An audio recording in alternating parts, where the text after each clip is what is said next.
I do appreciate everybody being here today. I didn't know there was so many people that like the book of John. Because apparently, yeah. But I do want to start off before we get started in the book of John. I do want to just thank you for giving me the opportunity here to study the book of John with you all. I just these last few weeks, just going through and preparing to study, I've just learned so much. I thought I knew something about the book of John. I realized I didn't know anything about the book of John. So hopefully we can have some good discussions and talk about that today. And it's just interesting, like you could read something over and over again, and then you start to study it in depth, and it's like you see things you've never seen before. And I want to just give my heart a little bit that, and I've shared this with a couple of people already, just by studying just the first chapter in the book of John, I've never cried so much before. I'm serious. I mean, I'm not really an emotional person, but there's just some things that I just saw in the book of John I've never seen before, and I'm just like, wow. I just had to stop and just thank God, and it's like, wow, this is great. So, unfortunately, we're not going to get to that today. But next week we'll get to that. What I want to really focus on today is just introduction. There's a lot of introduction to go over, how we're going to be focusing on the book, how we're going to approach the book. We're also going to be looking at the book of Revelation and how that works with the book of John, so we were discussing about that. So there's a lot to go over, even before we get into the meat of things. All right, so the book of John. I'm sure everyone here has read the book of John at least once or familiar with it. Okay, that's good. That's good because hopefully after the study, it will be a whole new book to you. At least it is for me anyway. All right, so let's look at some of the goals. What are goals? How are we going to approach the book of John? What are we looking to attack the very meat that's in the book of John? How are we going to dissect it? So there's three ways that I want to approach the book of John. One, I want to approach it from, I want to define and examine the overall themes and connections throughout the book. And those of you who've been in my classes before, those of you who struggle to study the Bible or things like that, I would say always take the zoom out approach. Whenever you approach a scripture or passage that you're having difficulty interpreting, always look at the forest before you look at the trees. And so that's the way we look on. A lot of people, they want to look at verses or individual passages. And there's some usefulness in that, but your always approach is to look at the overall argument or overall point of what the author is trying to say. Try to get that understanding first before you start zooming into the exact verse or passage. And so, especially with the book of John, there are themes that are going around. There's words, there are phrases, there are topics that are just repeated over and over again, and it is building upon another. And if you're not careful, you're going to misunderstand it or misapply it because you're not taking the whole effect of the book of John. And so that's what we want to do. Is we're going to approach it from a forest perspective, and then we're going to zoom into the trees. And so the other thing is I want to look at is one of the ways we're going to do that is we're going to take the first 18 verses, the prologue of the book of John. A lot of people don't know this, but if you take the first 18 verses of the book of John, it's basically a summary of the whole book. And what we're going to do is that every time we finish a section or a chapter in the book of John, we're going to go back to the 18 verses and link it back to the 18 verses and see how it corresponds to the first 18 verses. We'll talk about that more. That's one of the ways we're going to look at the themes of the book of John. And then the common thing is we're going to do is we're going to read and exegete each chapter or section to overcome common misunderstandings for proper interpretation. So once we understand the themes and the point of what the author is trying to say, we're going to go verse by verse and understand certain verses of what the author is trying to get his point across in that particular section. Now, there's a lot of misunderstandings of the book of John because John assumes that, first of all, you know Greek. A lot of nuances in the Greek that you're missing out in our English translations. But also, second, is that he's assumed that you read the whole book already or if you're familiar with the book. And so he kind of says things that don't quite make much sense, just that the surface reading of it. So we have to dig in a little more and connect it to the overall themes, and that's what we're going to do. Is because a lot of cults and false teachers out there they hang into certain words of the book of John and make a whole thing out of it because they're not applying it to the rest of the book. And so we want to avoid that by looking at both aspects of the forest as well as the trees.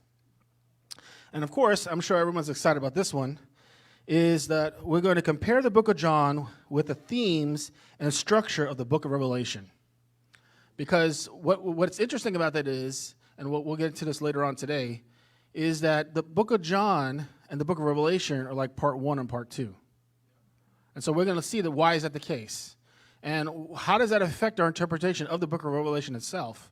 Because when people approach the book of Revelation, they approach it as a book by its own, separate from everything else. And I think, based on what I've studied, that when you study the book of John, you have to study with the book of Revelation together. They're linked together. And we're going to go into detail of how that is the case. And it's actually pretty fun when we go through it. So when we're going through the book of John, these are the 3 things that we're going to be focusing on. We're going to focus on the themes and the topics throughout the book of John. We're going to focus on individual verses as we go verse by verse and how it relates to the rest of the book. And we're going to relate the book of John with the book of Revelation. Okay? We're not going to get too much into eschatology, but we're going to look at the themes, and hopefully that will springboard into your further studies if you want to dive deep into the book of Revelation. Okay? Any questions on that before we get started? That's only slide 1. Okay? All right. So, again, I want to take a far-out view of the book of John, and I want to compare the book of John to the other Gospels. Because when studying the book of John and comparing it to the other 3 Gospels, which is commonly called the Synoptic Gospels, does anybody know why the other Gospels are called Synoptic Gospels? Because they're very similar, right? Matthew, Mark, and Luke are very similar. They use kind of the same stories, not necessarily the same order, but John is very different. Okay? And actually, the book of John is so different from the other 3 Gospels that they say it's 90% new stuff in the book of John compared to the other Gospels. That's a lot. So that's but we still want to compare and contrast with John with the other books. And so when we look at the overall scope of the Gospels, the other 3 Gospels, the book of John, I kind of found this, and I kind of knew this already, but when I put it in this chart, it kind of made a little more sense to me.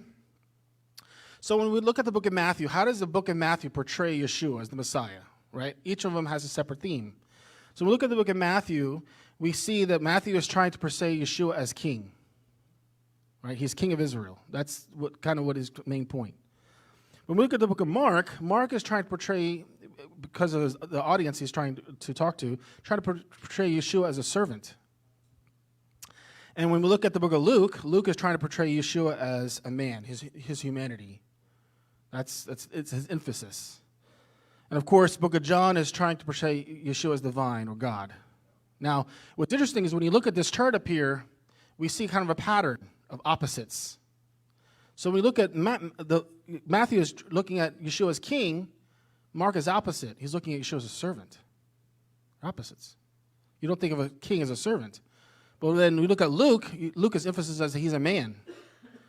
And John is the opposite. He's looking at he's God, right?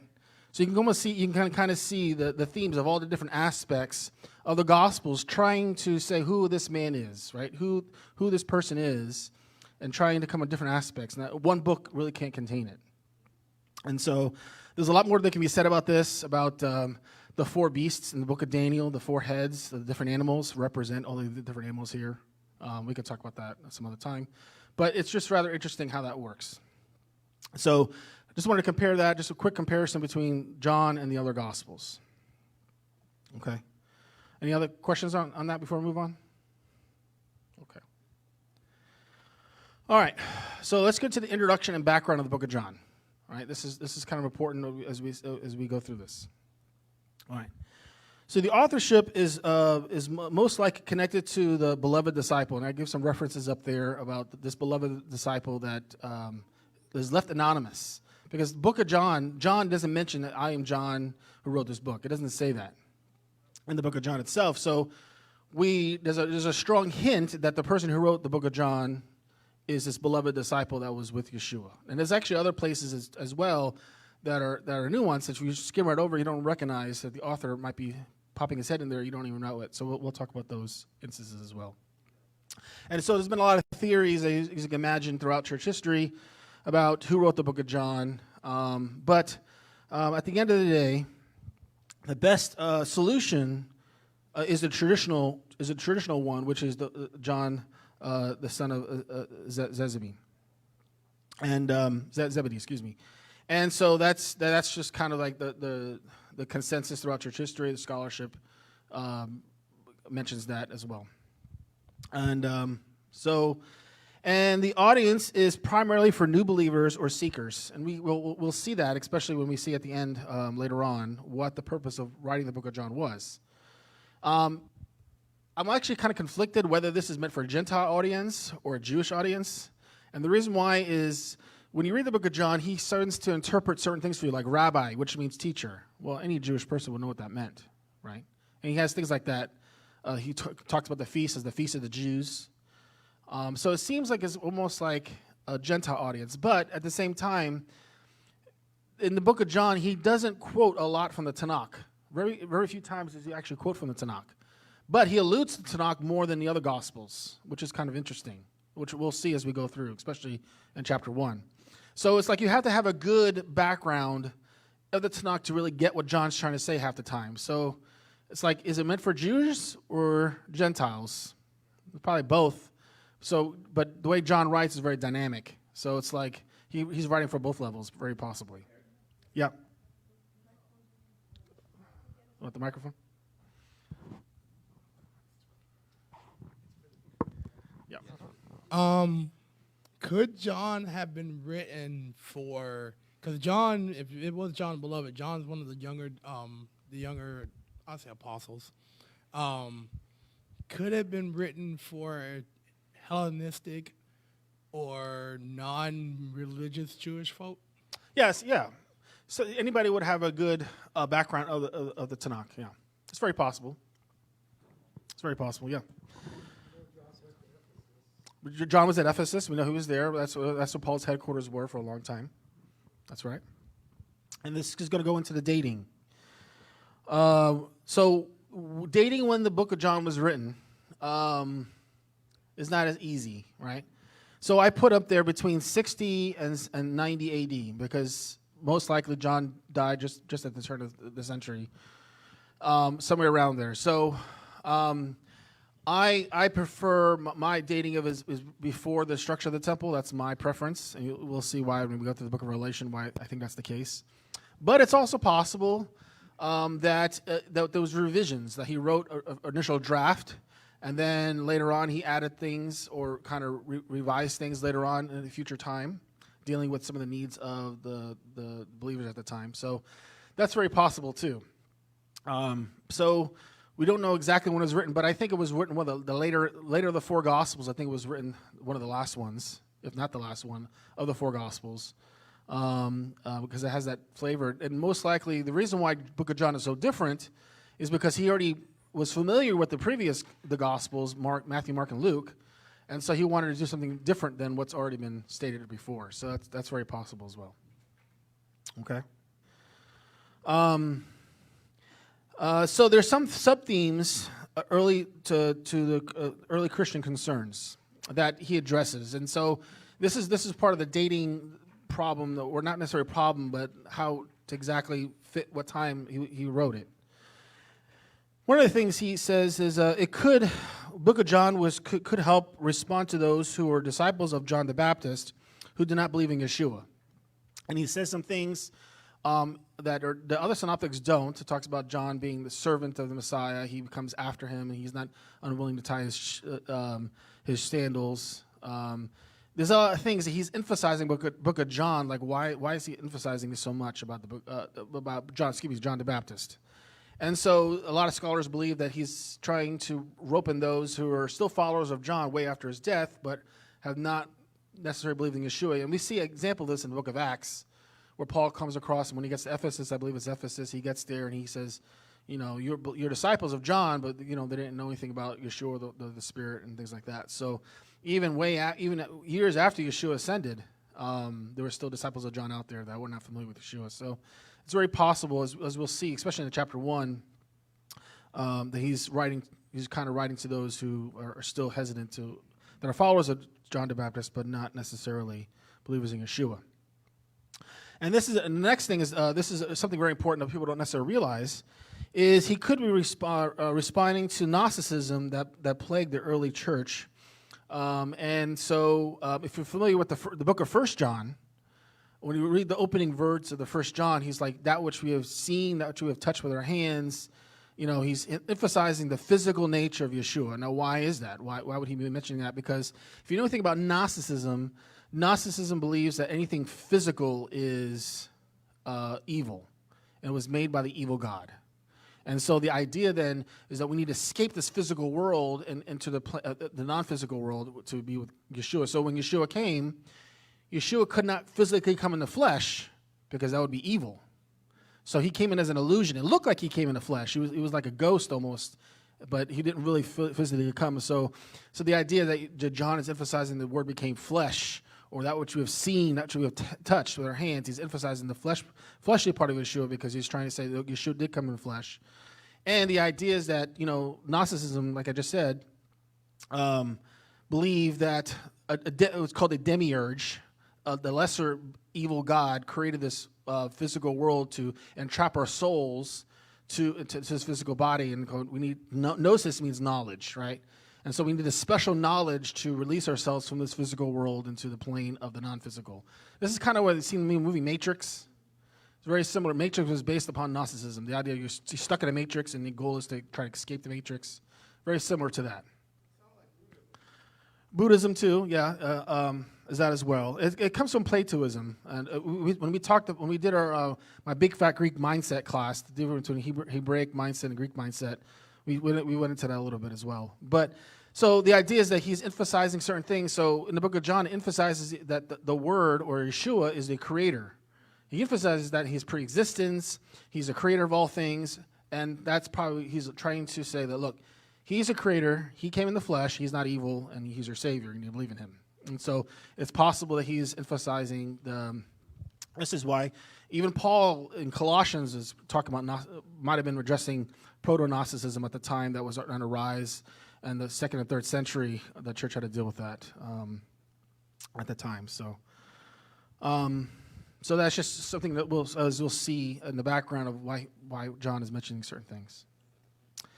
And last, the best way to read this book is thematically or as a whole. Has anybody taken a time to sit down and read the book of John straight through? Okay. The book of John was meant to be read straight through. It was not meant to be taken out in verses and parts. And so, and I was listening to a scholar one time. He says, it's just good to sit down. It'll take you about 2 hours, maybe 2.5 hours the most, just to read it straight through. And when you read it straight through, you'll start seeing things. You'll start picking up things. And especially, the book of John was not meant to be read once. It was meant to be read over and over again. And the more you read it, the more you pick up on what John is trying to say. And so that's why it's good to read John thematically, because he has a lot of themes going through. And if you're looking at certain verses, it's very easy to misinterpret them because you're not looking from a holistic perspective. So I challenge you sometime, during this study, just sit down one day, take by the time you watch, same time you watch a movie, instead of watching a movie one time, sit down and read the book of John, or put it on audio or something, listen to it, and see if you can start picking up things. There's things that are repeated over and over again. So I wanted to read you this here from this scholar called Richard Buckham, and his goal of how he should read the book of John. It says, the Gospel of John is a text that constantly creates the impression that more is going on than immediately meets the eye. The author displays the power of metaphor and symbol in a masterful way, so that the stories and teachings of Yeshua are constantly and mutually illuminated by referring to other texts within the book. Each story has been coordinated with other parts of the narrative, so that stories acquire more layers of meaning than on the surface one. John is a master of irony, so that the characters constantly say more than what they intend, and sometimes even the opposite of what they mean. Yeshua is constantly misunderstood, foregrounding the question of what is the true meaning of his words.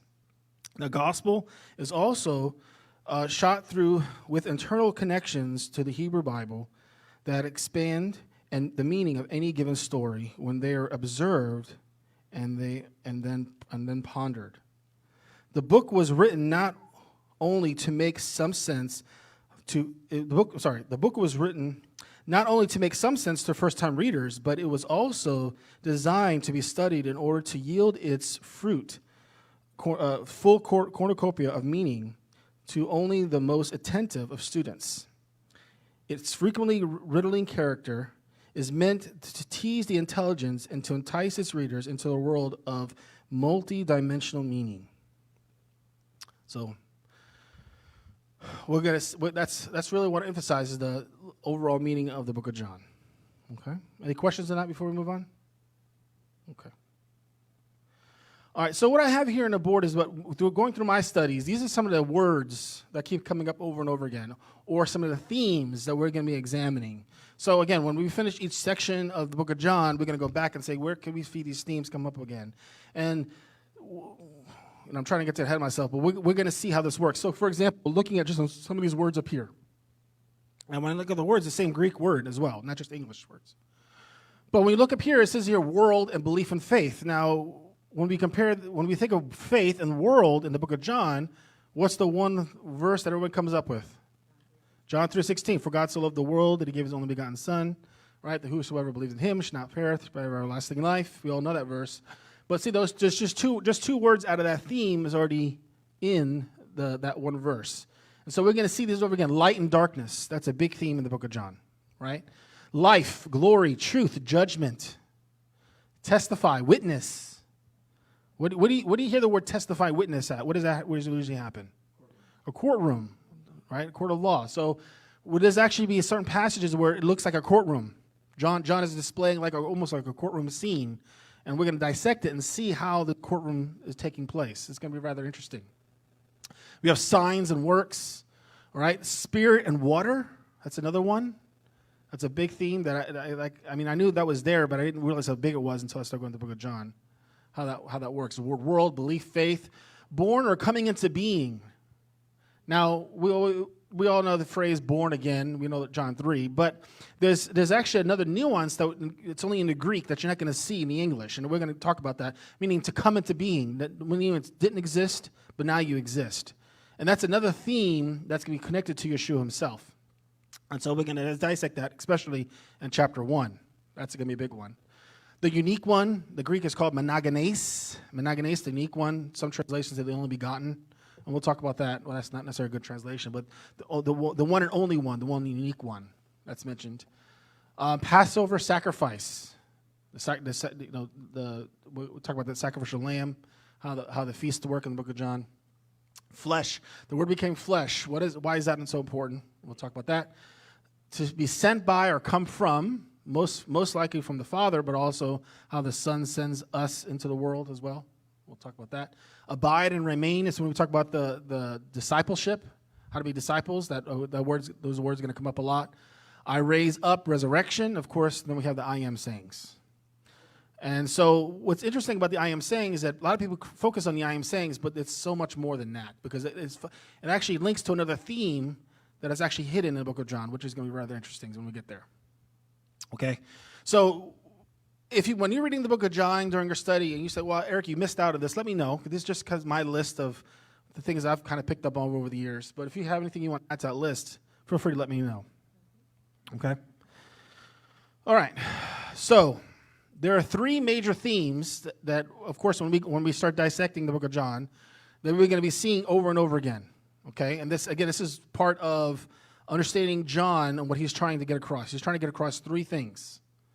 And these are the three things. The first one is the identity of the Messiah, which seems pretty obvious, but the triune nature of God, the relationship with the relationship of the Father to the Son. That's going to explain in detail, especially toward the latter half of the book of John. Right? Yeshua's role is to reveal the Father. That's another big role. So this is all under the same heading.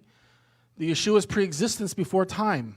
That's going to be emphasized as well. How does that relate to the relationship between the Father and existence before God? How does that, with monotheism, how does that work? How Yeshua embodies divine qualities. We're going to talk about what those qualities are and how do we know for certain that that's what John's trying to get across. We talk about that. And we also talk about the relationship and the role of the Holy Spirit in regards to the rest of the Godhead and how that works. So the Spirit and how that works is very intimate. It's very given more detail in the book of John than the other Gospels. And so that is one of the major themes of the book of John. Okay. So we're gonna deep dive into that. And so one of the reasons why we're doing the book of John, by the way, is for the last, 6 months or so, I've been, for some reason, the Lord has been really leading me into the apologetics of defending the Trinity, the deity Messiah, things like that. And so I don't know why, but I've just been dive deeping and listening to debates, reading articles, things like that, just getting into it. I don't know why. And so when I had mentioned that, somebody said, why don't we do the book of John? I said, okay, we can do the book of John. So, so I'm really heavily into the apologetic side of defending that. And so if you're curious of how we would defend that, we're going to get into that. And if you're one of those that don't necessarily believe in that or deny that, then you can hear the best the other side has to offer, hopefully. And so then you'd be more prepared next time you want to talk to someone who disagrees with you with that. So we'll see how that goes. So, but yes, if you have any questions, if I don't have the answer off the top of my head, I will get with you. This is a little project of mine of understanding this part of God here. Okay, so that's another major part of the book of John that we're going to be looking into. The next one, and I'm sure this is everyone's favorite, is we're going to be talking about the work of the Messiah and salvation. And of course, we're going to be getting to predestination because the book of John is heavily into that.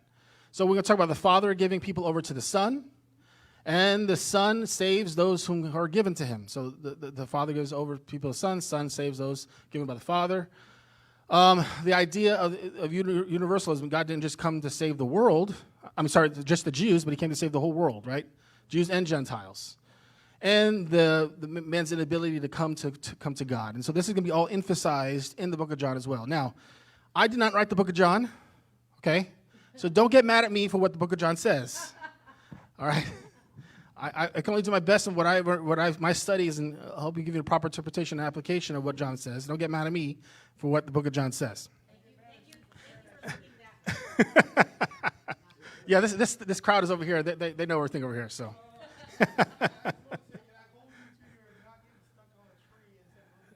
Absolutely. Yes. Absolutely. Yes. You can hold me to that. So we're going to be looking at that. And in just a second, we're going to see why this is the case. Why does John emphasize this part of the aspect of salvation? We're going to talk about it in a second. But the last thing, the major part of the book of John we're going to see is being a disciple of the Messiah, being true disciples. So what does it mean to be a disciple of the Messiah? What does that mean? So he's going to be focusing on that is what does it mean to be a disciple? And the idea is, we've read John 15, to abide in him, right? Keeping his commandments. There's certain themes, even early on in the book, that you don't recognize that they're there. But John is kind of like setting the stage for what comes later in the book of John, which is pretty fascinating. Now, what's interesting about this approach is that all three of these things are related.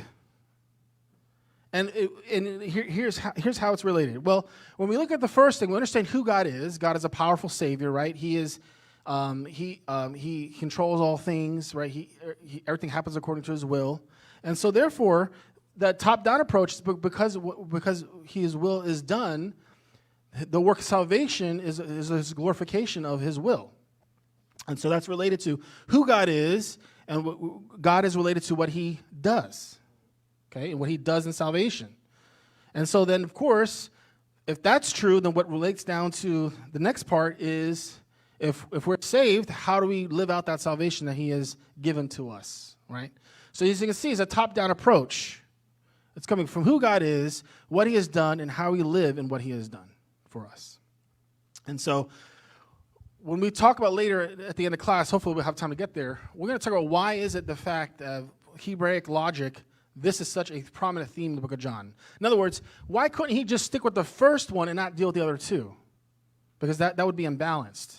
And we're going to see why when we talk about box logic versus linear logic, why this has to be the case. Okay.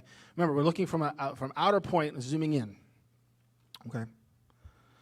All right, any questions on that before we move on? Because now we're going to get into the overall view of John. How do we look at it from a bird's eye perspective? By the way, Eric. Yes. I have the microphone, so if anybody wants to ask a question or say something, I'll run it over to you real Okay. fast. Okay.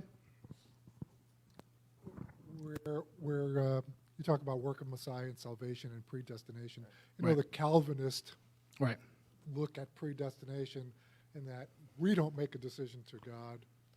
God has already made a decision for us. In effect that.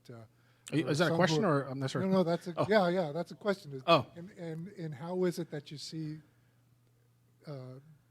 what is meant here by predestination? Well, predestination is to destine something beforehand, right? To predetermine. And so I do lean towards the Calvinist perspective. But like I said, we're going to get into details and see, we're going to examine, what does the scripture say?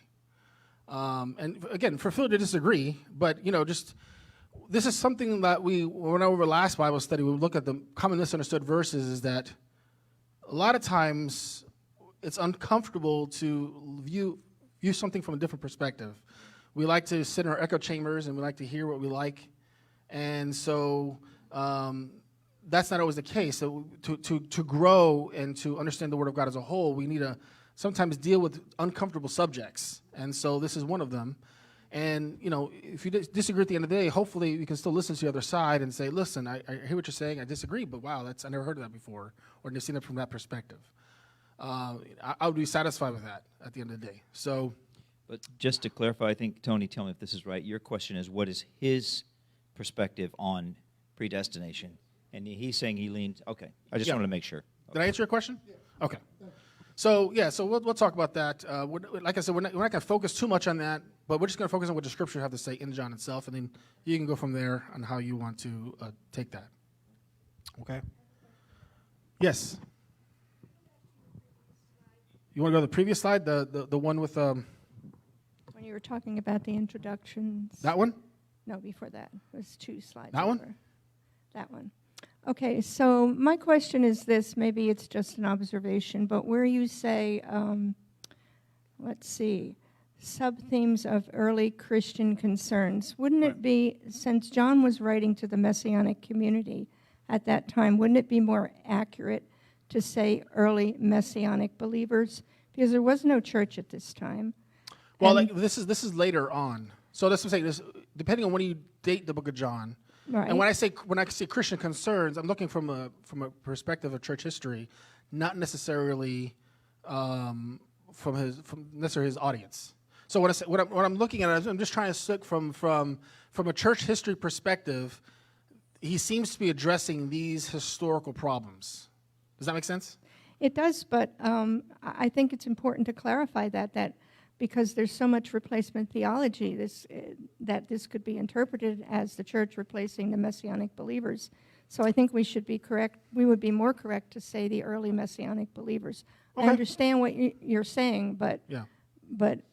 Many people still think that he wrote to the church. That was not Oh. true. He wrote to early Sure, yeah, Messianic and we're believers. going to be addressing some of those issues in the Book of John, because I kind of found, when I was going through some commentaries on certain things in the Book of John, I was like, that you're getting replacement theology from that?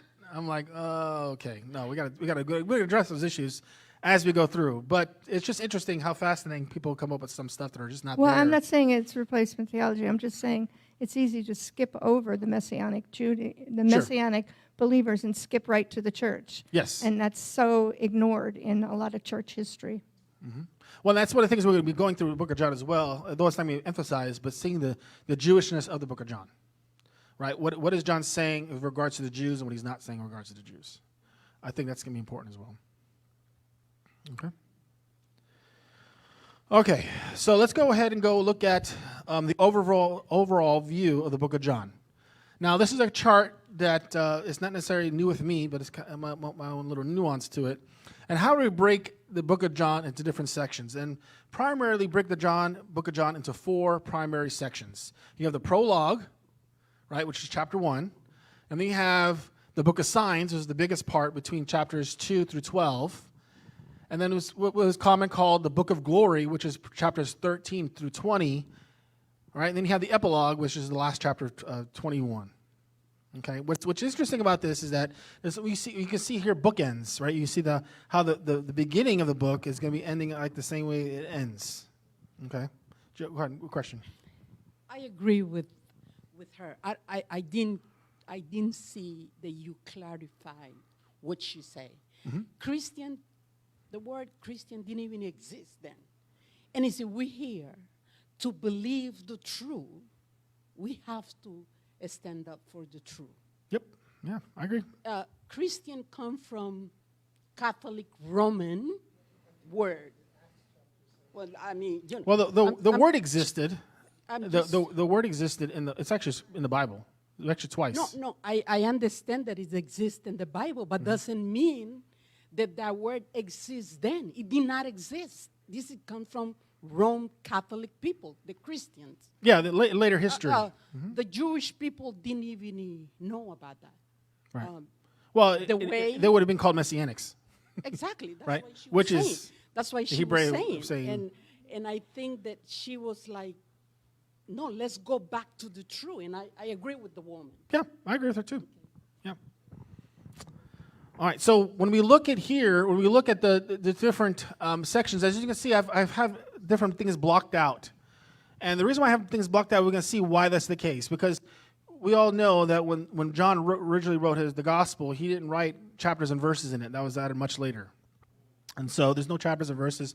But in the book of John, what I found is that he put his own little nuggets in there to break things up so you can follow patterns. So we're going to look at that. So just at the very beginning, like I've said, we had the prologue. And the prologue is basically whole chapter 1, but there's a special beginning section, the first 18 verses. And so in the first 18 verses, what we see here is a summary of the themes, the summary of the book. It's its themes, and it's the lens of how we're supposed to read the whole book. How John wants to interpret his book is through the first 18 verses. And so, like I said, you're going to see these themes over again. And so, what we're going to see is as we continue to go through each section, we're going to be referring back to the first 18 verses, because this is the interpretive lens of how we understand the book of John. But what's interesting about that is it works backwards as well. Is that there's some things in the book of the first 18 verses of the book of John that seem to be ambiguous, that you really don't understand how to take it, and so you won't know how to properly interpret that verse or what John is really getting at until you start reading the book of John. So actually, it's reciprocal in that sense. So we're going to spend a lot of time in just the first 18 verses to make sure we get that right, to get the ball rolling. So next week we're going to spend the whole time on just the first 18 verses, making sure we get that right. And like I said, there's great things in there I've never seen before. Okay, so let me give you an example of what I mean by how the first 18 verses give us the whole summary of the book. Because really, if you've read the first 18 verses, you've pretty much read the whole book of John, what he's trying to say. And so, for example, when we look at the fifth verse of John 1, it says, "And the light shines in darkness." Right? In the book of signs, it was all about Yeshua's public ministry, how he's interacting with the world. The light shines in darkness, but in the second half, what happens? Right? And the darkness has not overpowered it. Even though it killed him, it was not able to defeat him. They tried to slay. So you can see that just that alone, just that one verse, kind of summarizes the book of John already. Right? And we'll see lots of little nuggets as we go through. Hey, go Eric. through that. Yes. Can I interject a little fun fact? Yeah. So that's a really interesting verse, because if you study the Shroud of Turin, it's all about light. It's like more about light than we can even imagine. So that's really fascinating. Yep. And of course, the tomb was dark, so it's really fascinating, I think. Yeah. We got to get into a lot of light and darkness. It's going to be kind of fun. Okay, so that's just how I kind of that's how the first 18 verses relates to the rest of the chapter, or the rest of the book, I should say. Okay, so let's continue on to the rest of the book. So we're going to go on to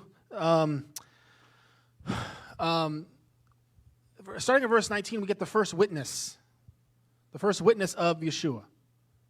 Okay? He's gonna be put on a stage. Remember, this is almost like a courtroom scene. What John is trying to prove something, and we're going to see what he's going to do at the end. But we get the first witness, and of course, at the end of the book of John, what do we find? Anyone make a guess? We see the final witness, which is the author himself. And so we're going to see all these witnesses start bringing forth in the book of John to prove Yeshua. Okay, so we're going to see that, and so then right after the first witness, we're going to have a thing of what's called discipleship. Now, again, you're not going to see it necessarily in the English translation, but when we look at the Greek words, which we'll see how John is trying to emphasize something about discipleship in this section here. What do you think he's trying to emphasize at that last part of the book? Discipleship, right? So you can see, again, this parallel nature of the bookends of the book of John. And so this is really kind of bringing home what he was trying to say at the beginning about us being a disciple. What does it mean to be a disciple? We'll talk about that. So when we get to the book of signs, then, like I said, this is his public ministry, how Yeshua interacts with individuals and how he interacts with the Judaism at large in a public setting. When we get to the book of glory, it's his private ministry.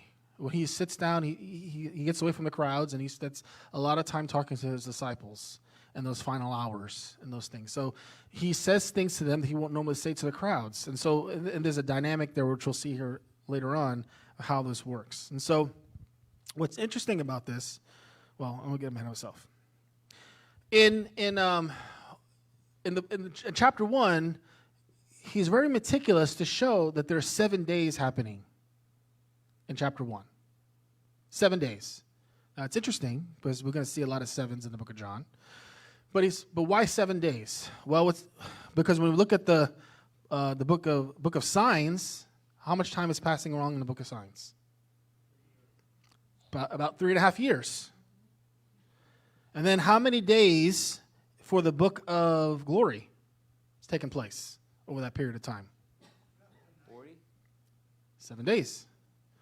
So you can see automatically that there's a play on 7 going on. By the way, what's half of 7? 3.5. Could you explain the 7 days? I don't understand where that's coming from. So he's like I said, there's no chapters and verses in the book of John. So he's using these certain allusions to show how he's dividing the book up. And that's basically all I'm just saying is that we're looking how he's dividing the book up to get a better picture of what he's trying to do in these particular sections. And so what I'm saying is that this is what some scholars believe is why he's doing it like this. He talks about the 7 days in the first chapter, then 3.5 years, his public ministry, and then the last 7 days before Yeshua is crucified. Right? Yes. Because he's going, remember, he enters the Jerusalem 7 days before the festival. This is my understanding of it. Well, we'll talk about that in detail when we get there, okay? Because remember, it starts at chapter 13. He doesn't, and then there's a week passes in chapter 13 until we get to the final night.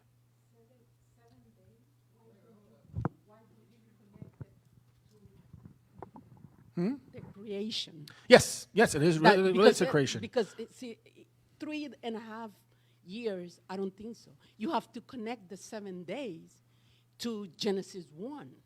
Yes, so we're going to do that. Talks about, that's why you see in the Bible a lot the number 7. Yep. Because especially in the book of John. You have to connect it with the creation. There's a lot of 7s in the book of John. Yep, and we're gonna see some of the themes. I don't want to reveal to it all at once because he won't come back. But but there's a lot of 7s going on in the book of John, and the question is, what does 7 mean in the book of John? What is he trying to point to? 7 means what? Perfection or divinity, right? So we're gonna see what that means. We're gonna get to some 7s here in a second. Yeah. I'm saying my confusion is coming from the chapter number. It's actually chapter 12 that will put you at 7 days. Yeah, it's not perfect. The chart's not perfect. I agree. But yeah, yes, but that's what I'm saying. That's a typo. It's 12. We'll get there. We'll get there. Okay. All right. So we got that. So the question is, now we have these different sections, little boxes that I have up there. How do they fit together? How do they work? Well, when we get to chapter 1, at the end of chapter 1, and we're going to talk about this when we get there more in detail, but he used the word Bethany as the place where John the Baptist is baptizing. The problem is that when we get to when we look at the historical record of where the location was, there is no Bethany. So it actually seems that John purposely misspells the name. I don't have the word in front of me, the Aramaic name of the town, which is very similar to Bethany, but he purposely misspells it for a reason. Why would he do that? So the question is, so there's a lot of textual variance when it comes to this word, because there's no place by the Jordan called Bethany, but John calls it Bethany. Why? Well, let's see here. Maybe we've got a pattern of what John is trying to signal to us at the beginning of the chapter to see what he's trying to tell us. So the next location that John brings us to is where? Right? Cana. Cana is the wedding. So Yeshua, we're familiar with what happens at the wedding there, right? And then when we get on later to chapter 4, where does Yeshua end up? In Cana. You can see how he's starting to bookend things, right? So then in chapter 5, where does he go? In chapter 5, he begins a new location. He talks about the Bethsaida, and he purposely mentions the 5 porticos, right? And then later on, we see Yeshua going back and forth to different locations, and he ends up where? Right? Portico of Solomon. Well, it's interesting. Why is he doing this? Because John is trying to point something to us in these little boxes, which you're going to see here in a second. And then, where does he go in chapter 11? Anybody know? Anyone want to take a guess? Nope, not Jerusalem. He goes to Bethany, because that's where he goes to Lazarus. That's where Lazarus was. Oh, John is trying to tell us something about these locations as these divisions he's trying to say. Okay? So he stays in chapter 11 through 12 for a while, and then leads into the book of glory. Okay?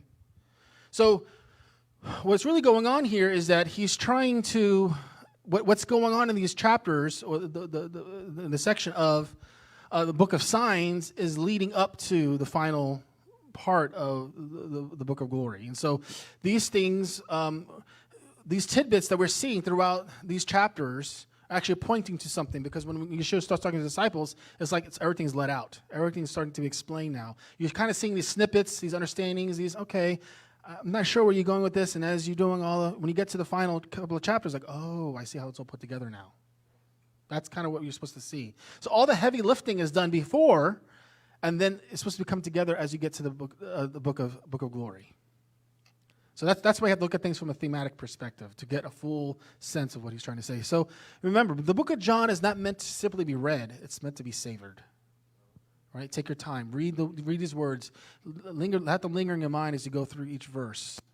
What is John trying to say here? Because you begin to see things, and the next time you read it, it's like, oh, okay, I see the pattern now. And we can see these patterns. That's one of the things I want to do is look at these patterns. Okay. So again, why these sections? Let's look at these sections, because John is trying to say something. In each one of these boxes, John is telling us something. Well, what is he saying? So let's look. Okay. So in John chapter 2, the first half of John chapter 2, what happens? Where's he at? Where's Yeshua at? Where's Yeshua? A wedding. So here we see a wedding taking place. That's the setting of the wedding. Okay. Interesting. Where's the next place that the Yeshua goes? Anybody know where he goes next? He goes to Jerusalem. And where's he at in Jerusalem? He specifically got the temple. What is John doing here? These are locations. These are things. All right, next place he goes is he meets a rabbi. He talks to a rabbi. Right? And then where's the next place he goes? What's the next location he goes? Well, more specifically, where does he go? Right? He goes to a sacred well. Okay, and that's tied into something very interesting in chapter 1, which when we get there, I can't wait to tell you. But what's interesting about that is that each 4 of these things are what's called, the scholars call the 4 Jewish institutions. Right? It's 4 Jewish institutions. So we have a wedding as a Jewish institution. Where do we see the wedding at? We see a wedding in Genesis chapter 1. Right? That's the marriage feast, right? Then we have the temple. You can't get more Jewish institution than that, right? A rabbi and a sacred well. That's also found in Genesis. So these are locations that John is trying to paint for us. Question. Yes. Where's the sacred well in Genesis? Well, I'll show you when we get there. Oh, okay. All right. I don't want to root it too much. Okay. Okay. So when we get there, what happens when chapter 5? What's going on in chapter 5? The Sabbath, the Shabbat, right? What's going on in chapter 6? Who knows the book of John really well? What's going on in chapter 6? He feeds the 5,000, and then when he talks about the 5,000, what is he talking about there? What event or what holiday is going on in chapter 6? Passover. Am I seeing a connection here? The next thing, when we get to chapter 7 through 10, which is a big section, what holiday is going on there? Right? Sukkot is going on. And then what happens in the second half of chapter 10? What event is going on there? Hanukkah. Right? So again, John is drawing these things out for a reason. They're being connected to something for a reason. And so here we see these 4 feasts that John is trying to proclaim. It's also it's where Yeshua is doing the most ministry to the masses. His public ministry is more emphasized. And these 4 locations are where he's having most conflict with Jews. He's arguing with them back and forth. They're accusing him. They want to kill him. They're going back and forth. These are the chapters, that bulk of it, we're seeing here. Okay? So I heard a scholar describe it this way. These are portraits of Yeshua. It's almost like taking snapshots of Yeshua at these different locations at different times. Because John is trying to show how the Messiah interacts during these things, and there's a lesson to be learned in each one of these. So remember, all of this is pointing towards the book of glory. Because now we're getting to know the Messiah, how he reacts. How does Yeshua act in a wedding? How does Yeshua act when he's talking to those in authority? How does Yeshua act when he's talking to a woman that's almost scandalized, that's not really a Jew? How does Yeshua interact with these people during these different times? There's a story to be seen in each one of these boxes. And we're going to examine those. Okay? It's very fascinating. Now, when we get to chapters 11 and 12, 11 and 12 is more of a transition into the book of glory. Because now that those snapshots are done, what happens in 11 and 12 is a transition of how he ends up where he is in the crucifixion. So John has a purpose of why he's doing what he is here, and we saw that with the locations as a guide. Okay? So we want to look at the portraits of what it is that each one of these portraits are pointing to and what they're trying to say. Any questions on that? Everybody got that? Okay. So now we talk about the book of signs. Why is this book of signs called the book of signs? And why is the book of glory called the book of glory? So, okay, so let's look at it. What was the first miracle that what was the first sign that Yeshua did? Where did that happen? The wedding. Right? He turned the water into wine. What's the next one? Who knows the next one? Temple. Nope, not the temple. What's the next sign? All right, time's up. All right? The healing of the nobleman's son.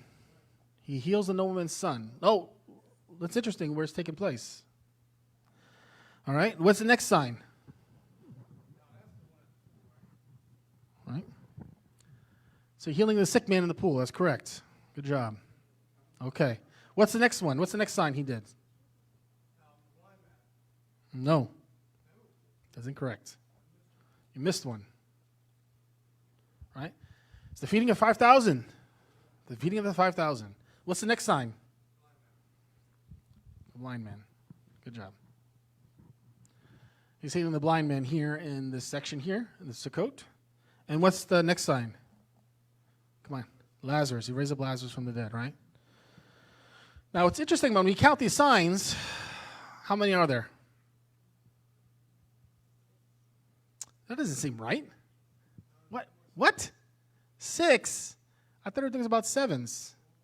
Where's the other sign at? Be quiet, Billy. Where's another sign at? The resurrection, right? So all these signs are pointing to what? Pointing to the resurrection. This is the final sign, the seventh sign. So all these signs are pointing to, by the way, in case you're wondering, well, why is it out of the book of signs? Why isn't it in the book of signs? Well, in actuality, it is in the book of signs. We skipped it. Does anybody know where it might be? Chapter 2, right? When he says, destroy this temple and I will raise it up. Oh, that's right there. He mentions that in chapter 2, saying this is the sign. Destroy this temple and I will raise it up in 3 days, right? So it's actually the book of signs are all pointing to this very fact. Like I said, all the book of signs is pointing to the book of glory. And of course, it's called the book of glory because that's where Yeshua really sits down and explains to them his role, right? The role of the Spirit when he leaves them, what he's going to do when he's gone. He's the high priestly prayer, right? He says to the Father, restore the glory I had with you before the world was. Those things. So it's called the book of glory. This is the glory where we see God's glory is revealed. Yeshua's glory is revealed. Okay. So let's look at these book of signs. So by the way, there's lots of sevens in the book of signs. What's interesting is how many chapters are in the book of John?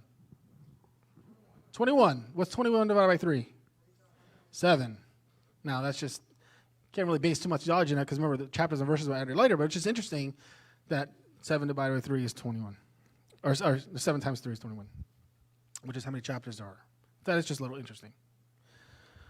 Okay, so let's look at these 7 signs. Now, I'm not going to reveal it all to you here, but I want to show you how these 7 signs work together. What's the relationship with these 7 signs? They're not just random signs that he decided to pick. They have a very distinct purpose. And we're not going to go through them all today because as we go through, I want to kind of build upon each other so you can see it as we go through. All right, but what's the first 2 set of signs? Well, we see here the water into wine is related to the death and resurrection of Yeshua. We're going to see that. It's very clear that way when we look at that. When we look at the next 2, right? The healing of the nobleborn son and raising Lazarus from the dead. Those 2 are related. Okay? The next 2, as we'll see here, the healing of the sick man and the healing of the blind man. These 2 are related. So what's in the middle? What it's all pointing to?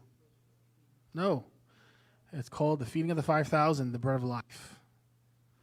And so we're going to see how is all this fitting together. How does it flow? Why these 7 signs? Well, you got to be patient. But as we go through, we're going to keep building on this, and we're going to add all these awesome things that I was thinking about adding it today, but I was like, nah, let them wait. But, but like I said, if I give you too much now, you're not going to come back. So, but it's rather fascinating. Like I said, this is what I was like, wow, I've never seen these before. This is great, and it's just so beautiful how John is writing this. Okay. Well, because as you get into it's called a chiasm. It's a style of writing in the Bible that they use, and so the outer two relate to one another, and they all relate as they go in, and then usually have one odd one that everything's pointing to. Well, we're gonna show that as we go through.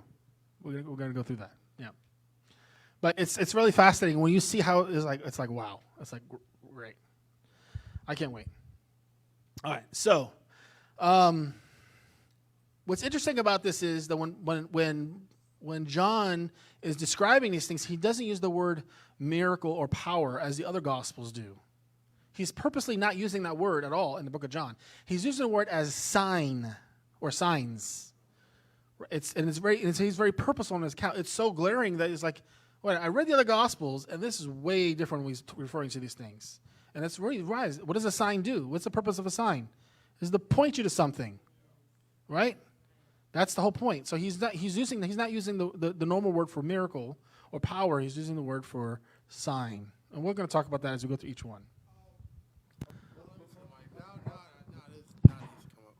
Because I'm going through and I'm trying to figure out, is it in the Synoptic Gospels that Johnny and Mercer sends his disciples to ask Yeshua about? Yes. Is he okay? It's not in the book of John. So that's not directly answered, but it's answered in the whole book itself. Yes. Okay. Yep. Yeah, see, John is very subtle. He doesn't tell you flat out. You have to kind of mind it a little bit before you get the answer. He's fun that way. So yeah, you're not going to find that book of John. I know what story you're referring to, and that's not there. It-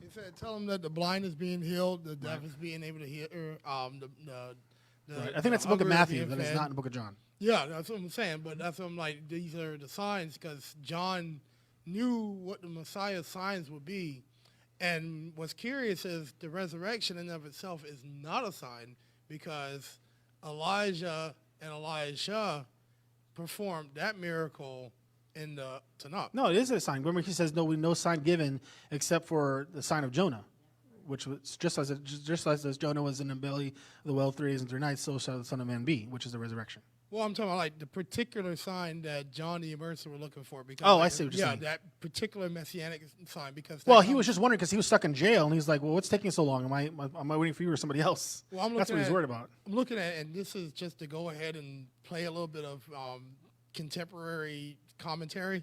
The two big ones: the healing of the deaf and the healing of the blind, especially people who are not able to see from birth, was a messianic sign. Like only the Messiah can make a person who's never seen see. Yes. So- Yeah, like I said, we're going to go through each one, and we're going to see.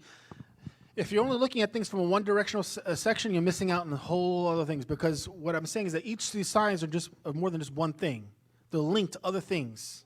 And so this is just some of the things we're going to see. We'll see it. It's going to be great. Go ahead. Real quick, just kind of like of a more forest type comment is that this week I was driving around and I feel like the Lord just revealed something to me, and I forgot what I was thinking about. I think I might have been thinking about I can't remember, but like magicians or the Antichrist or something. Anyway, but I feel like what the Lord revealed to me was that whenever Jesus could have done a sign or a miracle like some crazy thing. Like he could have lifted the temple of Jerusalem, spun it around in the air in the shape of a tornado, and then put it right back down in its place, But instead, all the signs and all the miracles he did were things that helped people. And it just like, I'm sorry? But I'm just saying, it's like, Right.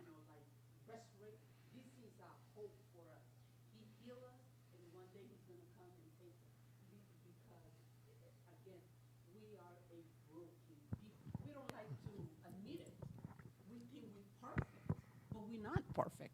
Right. Yeshua came to do all of these things to give us hope that one day we will be. That's why he say, one day we will be coming like him, like Yeshua. So if you notice this, again, the 7, you have to connect it with the creation. In the beginning with Adam and Eve, everything was perfect before they fall. Right. So when we look at these 7 signs, this goes back to what is the purpose of the book of John, okay? And thankfully, John told us what his purpose is, all right? And he tells us the purpose at the very end of the book. In John chapter 20, verses 30 to 31, he says, Yeshua performed many other signs in the presence of his disciples, which are not written in this book. So he did more than just 7 things. We all know that.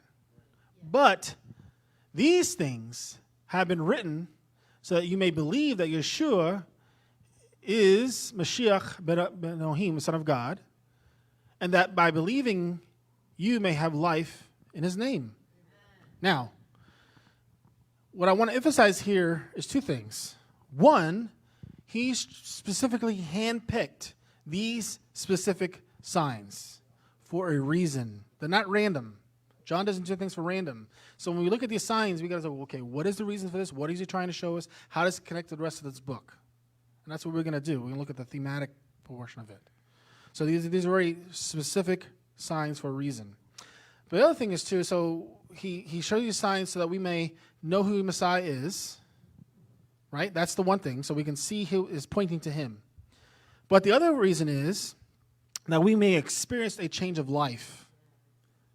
It's not so we can sit back and say, oh, wow, that's Messiah, great. Okay, have a good day. No, the point is that we can learn who he is, see the signs, what it's pointing to, and then by that, by believing his name, we would have an experience of a new life. The discipleship part of what John is trying to explain to us. Why? What does it mean to be a disciple of Yeshua? Now, notice very interesting, whose name do we have life in? In Yeshua's name. What does it mean to have a name? Right? Because in the Hebrew language, there is no word for person. There's no concept of person. So how would you describe somebody then? How would you describe a person in the Hebrew language? By their name, their character, who they are. And so everything rests upon the name. You would think they would say on the name of God. But what John is trying to say is relying upon Yeshua's character, who he is. Right? Everything is on him. Not the Father, but it's on him, which is interesting. But they share the same name. But it's all pointing to Yeshua. And this will bring me into the next part of this dynamic relationship within the Godhead. Okay? So this is from John's perspective. How does John, and I would say even the rest of the Bible, but specifically in John, how does the relationship with the Godhead work in the book of John? And this is something we need to keep in mind as we go through. Now, again, I'm assuming this because I read the book ahead of time. But what I want you to say is I want to take these words and I want you to test them. Is what I'm saying is true? Am I just reading into the text something I like? Or is this what John is trying to say and give to us? So we see the Father, Son, and the Spirit. Okay? And it's very clear in the book of John that the Father sends the Son. It's very clear.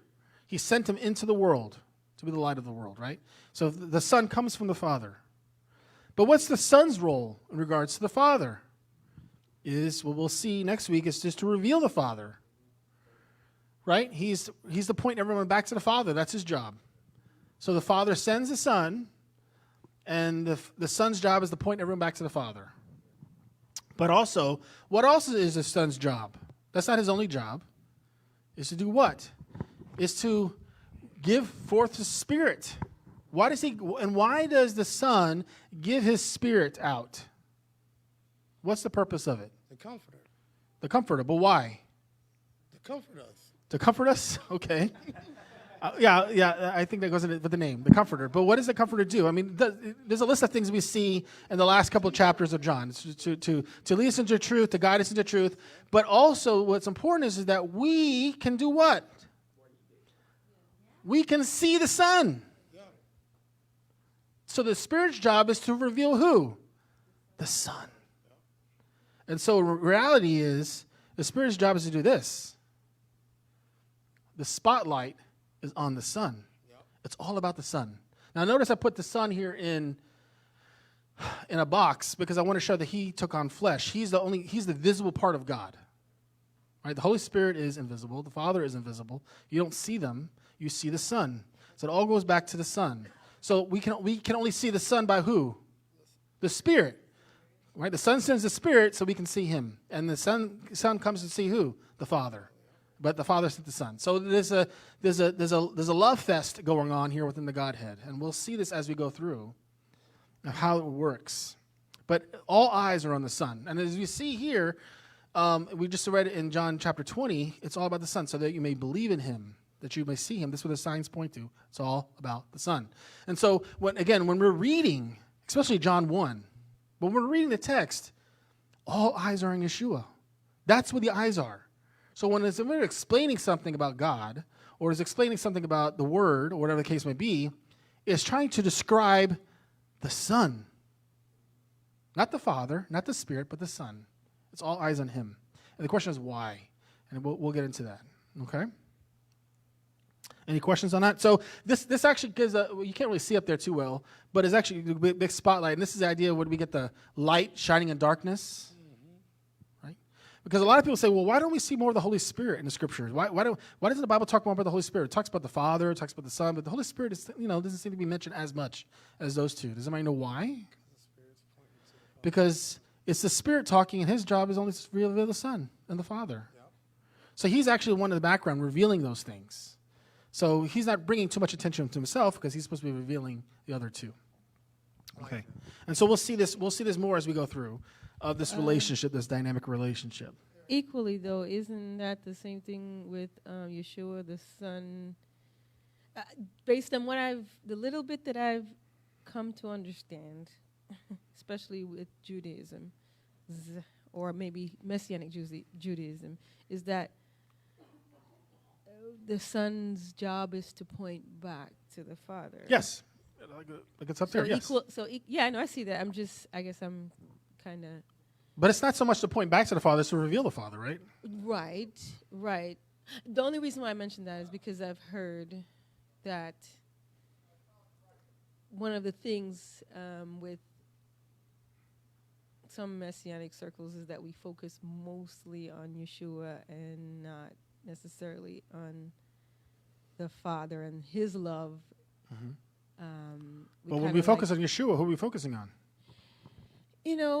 But then, some circles of Christianity would say, okay, well, that's the same thing with the Spirit because, it's hyper-focused on what the Spirit is doing and everything. We're not even focused on Jesus, So I don't know. I'm just throwing that out there. Okay, well, that's when we study the book of John, hopefully we bring more balance to that understanding because it is easy to get off balance. But I think the balance that John wants us to focus on is the Son himself because of how he's the center of the two, right? And how that works. Yes. Mm-hmm. Yep. And we'll see more of that as we go through each section. So now we're going to get to everyone's favorite part. We're going to talk about the book of Revelation. How does John relate to the book of Revelation? Okay. John wrote it? Well, that's true. John wrote it. Yes, that is correct. So we can go home now, yes. So we're going to compare the book of John with the book of Revelation. Now, it's something that What's the question? The question is it the same John? Yes, it is. It is the same John. That is correct. He did. That's what I'm saying. Some church fathers say that he lived like right at the turn of the century. Right, he lived around 98. Yeah, that's how the tradition goes anyway. Yeah. Well, some say he never died, right? No, he definitely died. Debate time. No, yeah. Okay, so let's compare the book of John. So the book of John, right, was written to reveal Yeshua, so that you may believe.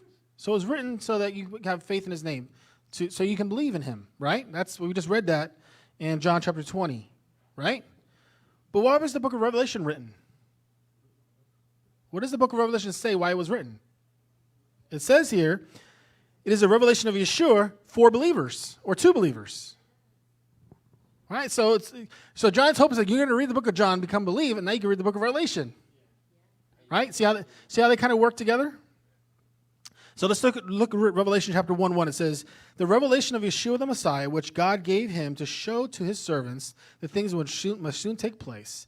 He made it known by sending his angel to his servant John, who testified to the word of God and to the testimony of Yeshua the Messiah to everything he saw. Then it says in Revelation 22:16, it says, I, Yeshua, have sent my angel to testify to these things to you for my church or my communities. I am the root and the offspring of David, the bright and morning star. So this is why he sent it to the believing, those who believe in him. Okay, so we can see the relationship between the two. And we're going to see this a lot going back and forth between the book of Revelation and the book of John. Here's another interesting one.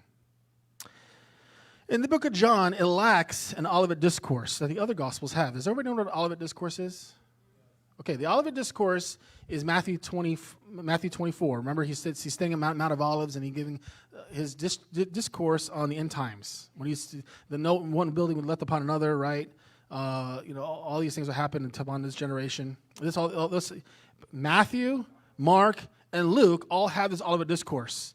John does not. Why? Right? So, what a lot of scholars say is that the Olivet discourse is the book of Revelation. So, remember, it's just part 2.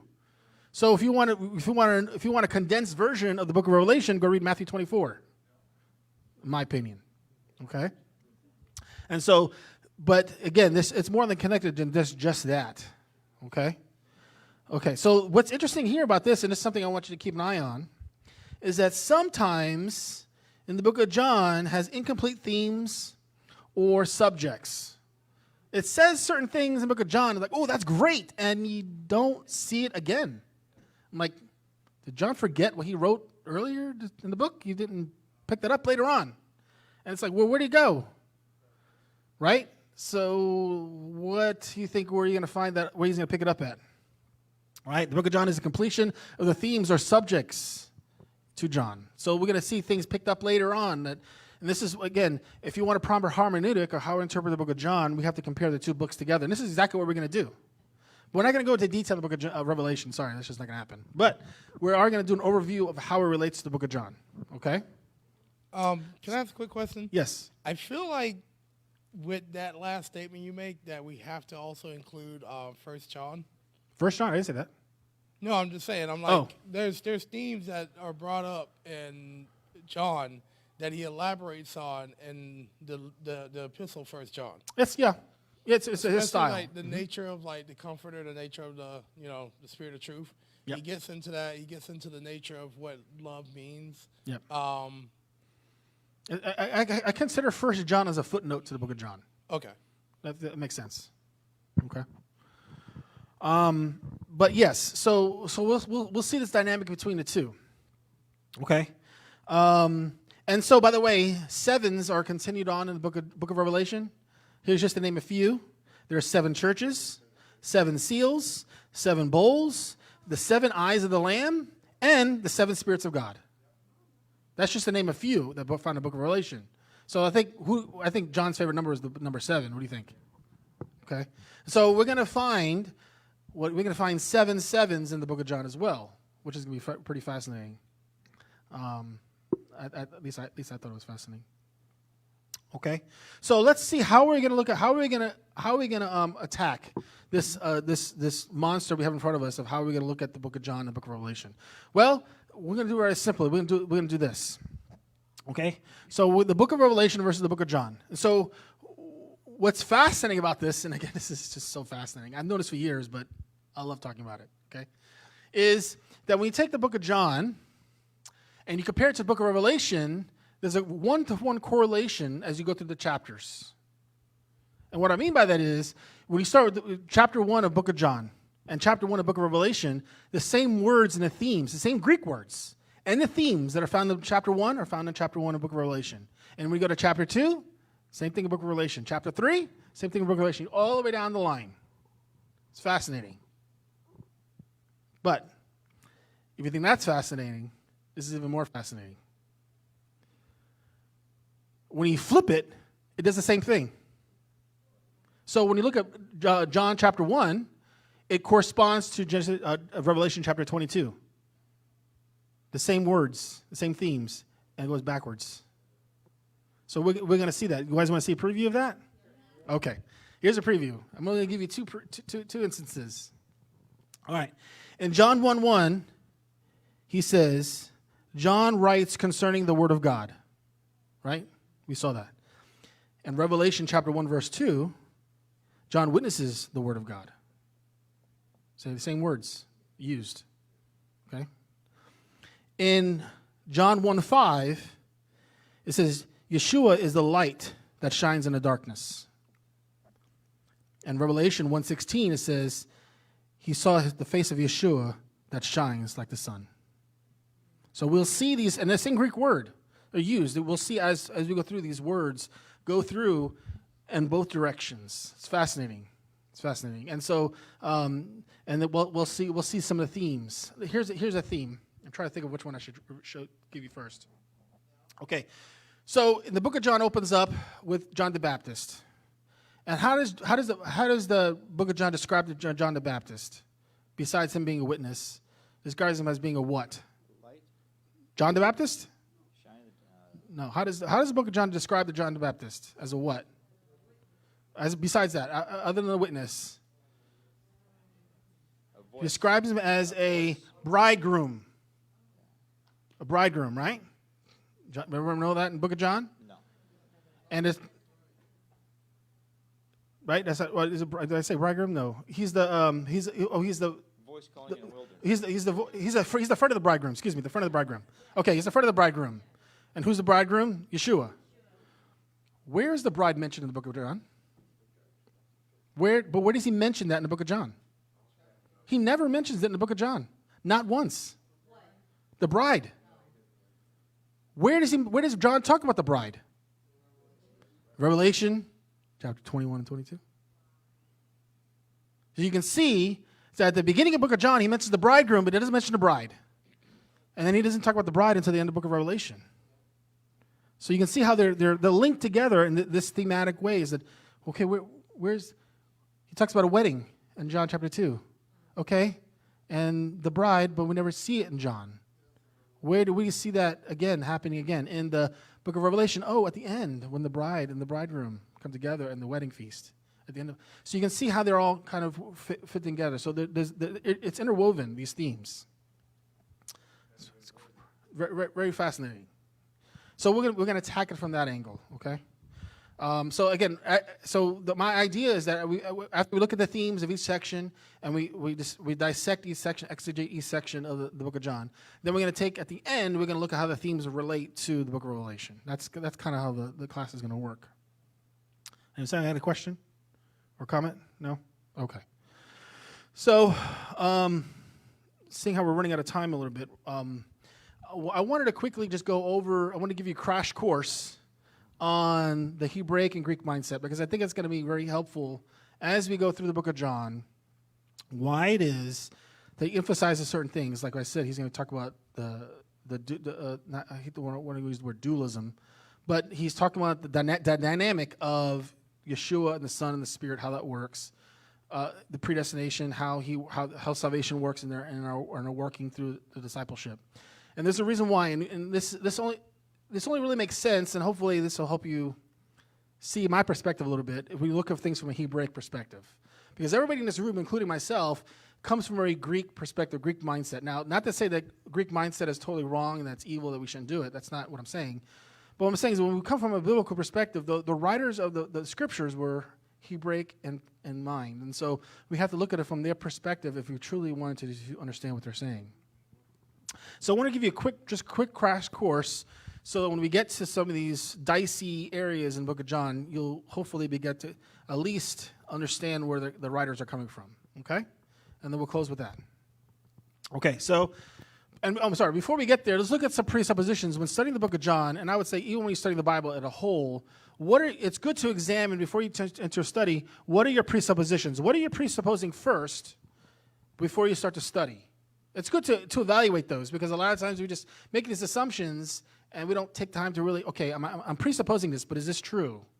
Is this where it starts? So I want to give you some of my presuppositions before we start the book of John, or really when I study the scriptures as a whole. One is that the scriptures do not contradict. Okay, so I'm already the assumption that the scriptures are God-breathed and they don't contradict. So there are those who approach the scriptures assuming it contradicts, and they look for contradictions. They see something that contradicts. Okay, I'm done. I'm not that way, and so hopefully you are not either. So when we look at something that seems to contradict, especially in the book of John, it's called harmonizing. How are we going to harmonize what is being said? Because we're assuming that it doesn't contradict. So that's our first presupposition. My second presupposition is that we believe in monotheism, that there's only one God. There's not multiple gods. There's only one creator. There's only one master and Lord that we serve and we follow and we worship. So we have to understand that when we look at book of John, especially any of the scriptures, we have to keep that in mind, because John is a monotheist, right? The Shema, only one God, okay? So we have to understand that from that perspective. So when we talk about certain things, we got to keep that in mind. And three, I'm coming from a very Hebraic thought, or what I would like to call box logic. Now, what is that? So like I said, here's a crash course into that real quick, just to kind of get our mindset in the right direction. Okay, so we got box logic versus linear logic. These slides are just taken from my Big Fat Greek Mindset class. And so this is just kind of like, everyone knows my Big Fat Greek Wedding, right? Well, Big Fat Greek Mindset. That's kind of, I didn't come up with that term. Somehow I got that from somewhere else. But anyway, so from a Greek perspective then, the Greeks believe that when you're born with the innate knowledge already in you. All the knowledge is there in your brain. Well, your job is to simply put those pieces together to get knowledge. When you find pieces that fit and they don't contradict, then you know you found the truth. That's how Greek logic works. Okay? So Greek perspective. Since true knowledge is acquired through the exercise of one's intellect, all facts are knowable. That's Greek logic. That's where they're coming from. It's all innate in you. It's already built in you when you come out of the factory, right? It says, therefore, the law of non-contradiction is the foundation of all truth. If you find something that contradicts, it can't be true, according to Greek logic. Okay? So the law of non-contradiction, meaning if A is B, and therefore A cannot be B. Right? Does that make sense? These things are mutually exclusive. So if A is B, A cannot not be B. These things, that's how it works. Okay? That's just kind of how that works. And so since the Greek system of logic cannot contain contradictory facts, linear logic is the primary used to arrive at truth. That's one of the primary ways. Not the only way, but that's the primary way you arrive at truth. So it goes something like this. A inevitably leads to B, and leads to C, and leads to D, and so on. That's Greek logic in a nutshell. Now, one fact inevitably leads to the next fact, and so on. If you affirm A, then you must equally affirm D. Okay? It's a domino effect. It has to lead to the other one. There's no stopping it. If you're going to arrive at truth. If there's ever a point you contradict, it's not true. You have to abandon that belief. Okay? Well, we'll get there. So when we get to the Hebraic perspective then, in this world, we must hold truth in tension, right? Or facts in tension. You everyone know what tension is? Right? Where it's, it seems to contradict, but not really, okay? So it is based on these two things. One, God has revealed to us all truth. Where does truth come from? God. It doesn't come from us. It comes from God, right? Therefore, all truth is unified in Him, not in us. You can see the difference. One is Greek is focused on man. Hebraic logic is focused on God, right? Man-centered versus God-centered. Two, since we are finite creatures, we can never fully grasp God's infinite wisdom. So truth does not always appear in a unified system. That's very important. This is where we get the creeds from. This is where we get the systematic theology. Everything is systematic, a uniform system. Fits nice and neatly on paper. That is not how the scriptures work. Okay? Yes, I remember those trees. I remember those trees. So this is what we have to understand. So this is where we get the idea of box logic. So box logic then is saying that the truth is in God's mind. But we have our comprehension, and they're not the same thing. Sometimes there is apparent conflict between the two. And why is that? Because God has not revealed to us all the truth. God has withheld some truths from us, and so therefore there's going to be gaps in our knowledge. Okay? Eric? Yes. Can I say something about that quick? Yeah. So I think that's really important because if we are servants of God, then servants are always on a need-to-know basis. It's like, I'm going to give you what you need to know to do what I want you to do, and that's the nature of our relationship with our master. So Right. I think that's a really powerful principle. Yes. If, So Revelation, so some people get so obsessed with the afterlife, or they get so obsessed with the end times. And the Bible only gives us so much. We need to stop where God stops, right? Focus on what God wants us to focus on. And so sometimes, not that those things are not important or not interesting, but sometimes God wants us to show us this, and we're so focused on something else that not necessarily what He wants us to focus on. So when we look at each box logic, then each box contains facts that are non-contradictory, but the facts in one box may seem to contradict the facts in another box. Okay, so this is where we get this one. So what's my point in this? We're going to see in a second. So let's review real quick. So Greek perspective is must resolve all tensions. If there's any tensions, we must find a way to solve it, or if it's not going to be true. Okay, that's the Greek logic. It is true. Truth is only known when nothing contradicts. If nothing contradicts, boom, it makes sense, it's true. Greek mots. Hebraic perspective must hold things in tension. Must hold things in tension. And truth will always involve mystery. Now, it's really easy to take this thing to the deep end. Because somebody might say, well, truth always involves mystery. Oh, we can't know that, it's all mystery, and they just kind of give up before they even start. Right? That's not being a good steward of the Scriptures. All right? We must search out the Scriptures and see what the Scripture says until we find that tension, and then we need to examine that tension. Is there truly tension, or am I just not studied up enough?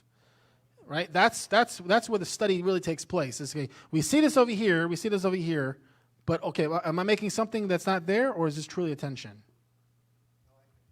Okay? Just because the believer cannot understand fully or resolve an unexplained tension that the Scriptures teach does not make one of those truths false. This is hard for us because we don't like that. We don't like unresolved things. Notice what I have underlined, what the Scriptures teach.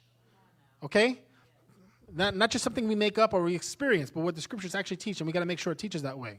So let's look at some examples, some theological examples that we see throughout the Scriptures. These are just examples of things that we all would agree with, but we don't recognize that we already agree with it or we believe in the system. Okay? So what we're going to see here is applying box logic to what we have learned. Now, again, this is taken from old class, so we've already been through some of these classes already that I did before. But notice in one box, truth is in one box, A leads to C, B equals C. That's one box. And another box, A equals B leads to B equals C. But when you try to put those two together, doesn't quite fit that well. They work better when they're on their own, but now when you put them together, that's what the question mark is. So we got to keep that balance. Okay, that's kind of what I'm going for in here. Okay, so let's look at some things that we see throughout the Scriptures. Right? Well, this easy one. God, there's only one God. Right? That's pretty. Does the Bible teach that pretty clearly? I sure hope he does. Right? Right? What does also the Bible teach? Right? That there are three persons of God. Wait a minute. What? There's three persons, but there's one God? How does that work? How do we put those two together? I have no idea. The Bible doesn't tell me how it works put together, but that's just what I think the Bible teaches. Okay? So, the thing with people today throughout church history is they see one of these truths and they deny the other one. Well, obviously, there's only one God, but there can't be three persons because that doesn't make any sense, so therefore it can't be true. See how that works? Right? You have polytheist. Well, there's three persons, but that means there's more than one God. No? You have to keep that balance. Well, it doesn't make any sense to me. Well, then you're on the right track. Okay? That's kind of how it works. All right, let's look at some other ones. Yeshua is 100% God. Is that true? Okay, what about this one? Wait a minute. He's 100% man? Wait a minute. Well, how can you be 100% of, this is not 50? I could have said 50% of something, and 50% of something makes 100, but how can you be 100% of one and 100% something else and still fit together? How does that work? No, he can't make mathematics. He cannot. No, because God can't lie. So to break mathematics, God is lying. Okay?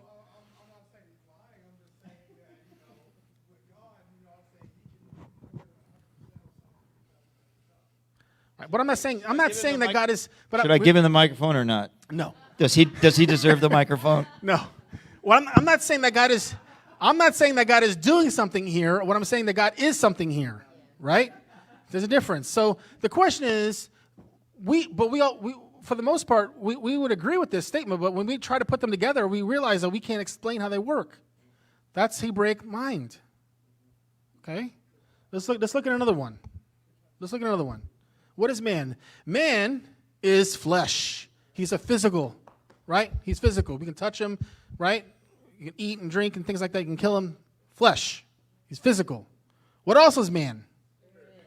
Right? He's metaphysical. He's spirit. Wait a minute. How does the non-physical interact with the physical? How is that possible?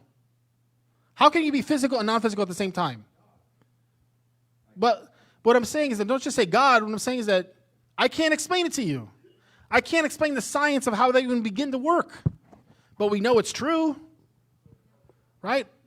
So we talk about light. Light is both a particle and a wave. How does that work together? I have no idea. But does that mean I'm not going to turn my lights on anymore because I don't know how it works? Okay? So that's what I'm saying is that there's things that are found throughout the scriptures of this. That's very simple of who we made of. We're made of physical and non-physical aspect of it. But I can't explain to you scientifically. I can't explain to an atheist. We'll see the non-physical touch this part, but I can't do that. Nope, because of God, right? All right, let's look at another one. All right, here we go. God has determined all things. Uh-oh. God has determined all things. Wait a minute. Okay, I can think of one or two verses that might say that, right? But what's going to go in the other box? Let's look at this one. But prayer changes things. What? My prayers change things, but God has already determined what I've already prayed. He already knows what I'm going to pray before I pray it. So why should I pray? What? How does this work together? Right? He wants us to pray, but he already knows what I'm going to pray. So and he's already determined that I was going to pray. I mean, whoa, my mind is blown. Right? So we can also take that. We can take that prayer changes thing, take that out, and we can say man's responsibility for his sins. Wait a minute. God determined what I was going to do, but I'm still responsible for what I'm doing? How does that work? I don't know. I have no idea. But the Bible teaches both. So again, there are those people who say, well, I only like the prayer part. I like the man being responsible. So therefore, I'm going to say that God is not in control. Or the also people say, well, I believe God is in control. Therefore, man is not responsible. You got to hold both in tension because they're both true. You can see where I'm going with this in the book of John. Okay? Hold on. Oh, Please put yeah. it back. Put it back? Sure. Okay. When he say, God have determined all things. Right. When we come to prayer, we have to do it in his will. Yes. But it's a confusion. Oh yeah, I'm gonna pray. I'm gonna change things. No, you're not. If what's interesting? If you don't pray in his will, Right. Because Joshua say, when let it be your will, not my will. Not my will, but your will. But see, we trying to twist that in our, I want this, and I'm going to go twist God's hands to prayer. No, it doesn't work like that. What's interesting, that I'm glad you brought that up, because maybe we'll bring that in book of John, I don't know. But since you brought it when up. we see these two things, we go, oh yeah, Right. that is true. No, it's not true. When you talk about praying in the will of God, which I 100% agree with, the problem is which will of God are we talking about? Because God has two wills, right? So when we talk about, if I say, well, I'll see you guys next week in the next Bible study, Lord willing, that's one will. And then I say, well, I want to do the will of God. That's another will, right? So that God has two wills. He has what happens in time, what he's determined, that's one will. And doing the will of God is meaning keep his commandments, his decreed will, or not his decreed will, his permissive will. Well, not his permissive will, no, sorry. His will of command, will of command. So there's two wills, and so that's what I'm saying, is that there's another box we could put there, the two wills of God. Go ahead, did you have a question? Yeah, and a comment. I was thinking of prayer changes things more so as when Moses interceded, God, please don't kill your people, and then Abraham interceded on behalf of Lot. Right. And so that prayer changed those things, but Right. I mean, you could go back and say, well, God knew he was going to pray those things. Right, exactly. I don't know. Right, so you can go back and forth in that. So, When Moses said, no, don't kill them. But then God said, Moses, I will have mercy who I want to have mercy. right. So it really is. It's both. This It's both. It's not either or. It's both and, right?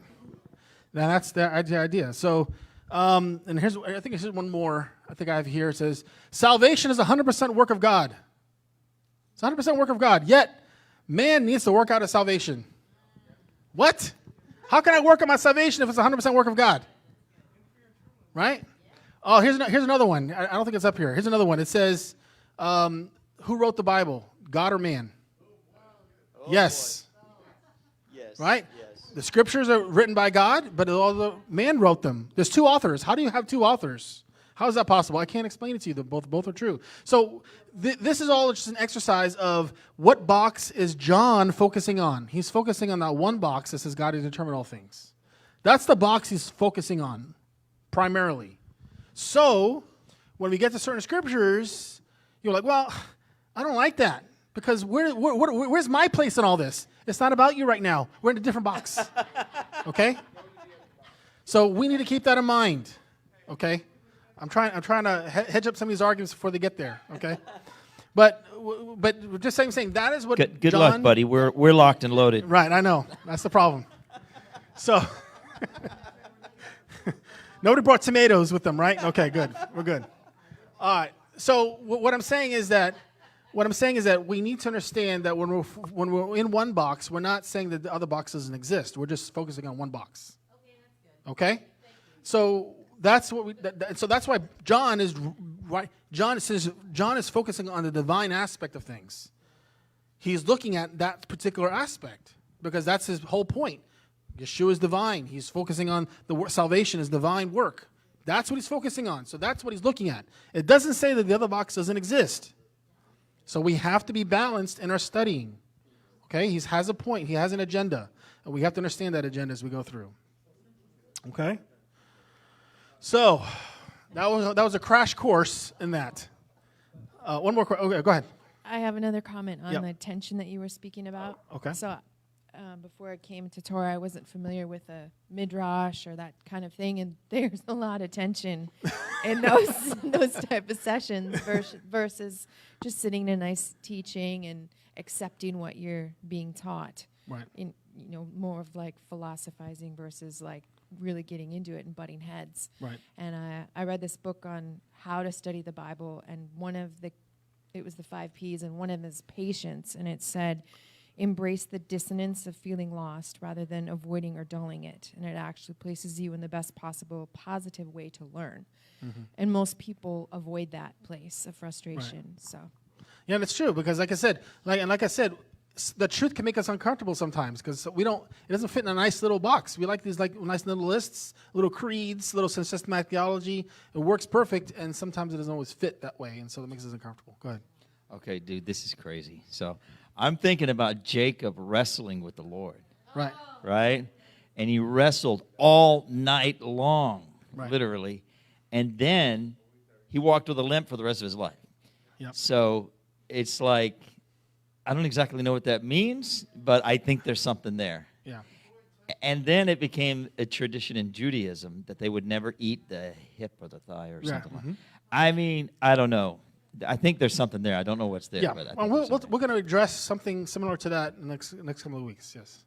So it's going to be a lot of fun when we go through these things. We're going to look at themes, we're going to look at verses, we're going to look at Revelation, look at box logic. It's going to be a lot of fun. So you have to be here for it to happen, okay?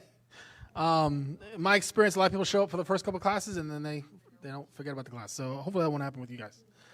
Yeah.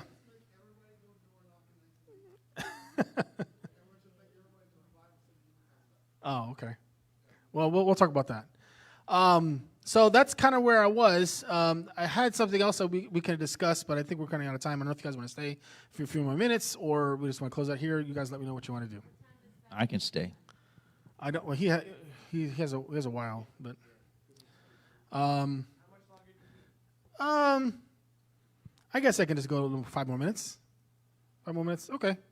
Well, does everybody know what a midrash is? No. Midrash. Okay. So midrash is. Could you explain midrash better than I can? Right. What's midrash? I'm going to butcher it if I try to explain it. Yeah. A midrash is someone's interpretation of the scriptures. It's their fill in the blank. If the scriptures, you're reading something and you say, oh, I wish I had 10 more verses right here. So the midrash is they're filling in the 10 verses. And they're providing an explanation of what happens. Now, sometimes that's based on things that they pull out of that's happening in the culture. It's always cultural, and always current is always cultural. So Yeah, that's what a midrash is. And in case you don't know, there is midrash in the New Testament. Yep. Okay? So, yeah, there's midrash. So, For example, I'll just give a brief example when Paul says in 1 Corinthians 10, verse 4, when he says, and the rock that followed Yeshua, the rock that followed the people in the desert was Yeshua. That's midrash. right. It's an explanation. It's giving a meaning to something that's not necessarily in the text. Right. Okay. So that's what she said. So, what I was gonna bring up something. It's just something fun, just something that we can think about entering in. Since next week, Lord willing, we're gonna be going into John chapter 1.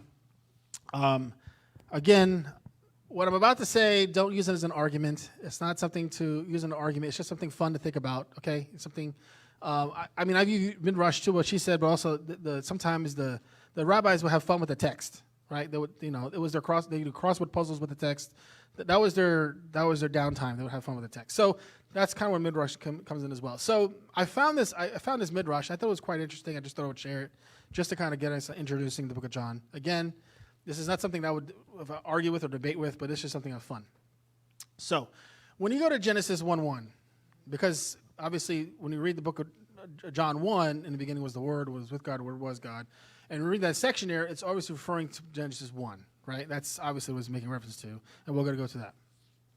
So I heard somebody say this, and again, take it or leave it, but they looked at the word Bereshit in the Hebrew, and I'm not sure if you guys are aware of, but the Genesis 1:1 could be translated something different than in the beginning. There's some scholars are saying that when God began to create the heavens and the earth was without form. And so that gives a different perspective on Genesis 1:1. But somebody else came up with this idea too. They said that the Hebrew can also mean with the beginning, God created the heavens and the earth. So that's giving the beginning, is personifying the word beginning. With the beginning, God created the heavens and the earth. And it's possible to, I don't think that's the intention of the author to translate it that way, but my understanding is that the Hebrew can be translated that way, with the beginning. So the question is, what is this beginning that is to look at it that way? Well, if you turn with me to Colossians chapter 1, it's very interesting because, again, this is not something you want to debate with, but this is just something, again, just fun to think about. In Colossians chapter 1, verse 15, it says, "For he," meaning Yeshua, "is the image of the invisible God, the firstborn over all creation. For by him all things were created that are in heavens and on earth, visible and invisible, whether thrones or dominions or principality powers. All things were created through him and for him, and he is before all things. And in him all things consist. And he is the head of the body, the church, who is the beginning." So Paul is referring to Yeshua, and he's labeling him as the beginning. Interesting. Right? This is New King James. That's what it says. In all translations, it says he is the beginning. Well, is that the only place it's used? Well, no. Let's go back to the book of John. That was John 1. Colossians, sorry. Colossians 1:19. 18. Colossians 1:18. He is the beginning. All right, let's look at John. Book of Revelation. I'm probably going to get those messed up a lot. Revelation chapter 3. Revelation chapter 3. Revelation chapter 3, verse 14. Remember, who wrote the book of Revelation? John. Okay. John chapter 3, verse 14 says this, "And the angel of the church of the Laodiceans write, these things says the Amen, the faithful, the true, the witness, the beginning of creation." Who's saying those words? Yeshua is saying those words. He's calling Yeshua the beginning. Interesting. By the way, does the other Yeshua ever talk about being the beginning himself? He says, "I am the beginning and the end, Alpha, the Omega." So he's the originator, right? He is the beginning.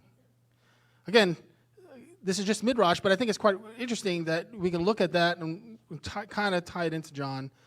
This is all assumption. Don't use this as an argument. It's interesting that several times in the scriptures it calls Yeshua the beginning. And literally what it means, the beginning, the Greek there, is the originator, the one who starts it all, the one who creates from the beginning, right? That's really what it's talking about. Just same way, I am the beginning and the end, right? The Father says that, so I am the beginning and the end, the first, Alpha and Omega kind of thing. Alpha means the first of the alphabet, Omega is the last of the alphabet. He's the first and the last. And so that's going to be fascinating. There's a lot of little fascinating little tidbits about there, because if you don't know the Tanakh that well, you're going to be missing over these things. Like, for example, why does John describe the lamb as having 7 eyes? Why 7 eyes? Why not 8 eyes? Why 7? Because 7 means perfect vision. The lamb can see everything, right? He has perfect vision. He sees all things. So describing the lamb this way, not the Father, but the lamb. So there's a lot of things like that in the book of John. We'll kind of get over as we go through these things, describing the focus is on, remember, what is the book of Revelation about? It's a revelation of Yeshua, not the end times. It's a revelation of him, not it, not an event. So that's just something to keep in mind. Like I said, it's going to be fun going through these things. It's going to be fascinating. We're going to laugh and we're going to cry. We're going to do all that stuff, I'm sure. So hope you guys are here for the next future studies, especially next week. Next week, we're going to get really into the meat of things. John 1 through 18. Hopefully, we're going to finish it all in one class. It's going to be a lot of fun. Any quick comments and stuff before we close? Thank you. Is there any materials that you go over prior to the class to help our discussion? Yes, you can read. Read John, right? I would just say read John and look and think and just think, how are these connected? Think of some stories as you read it. How is it connected to the Tanakh? Because again, I challenged some friends of mine last week. I go, read John 14 to 18, and what event is he making reference to? And nobody can get it. I didn't.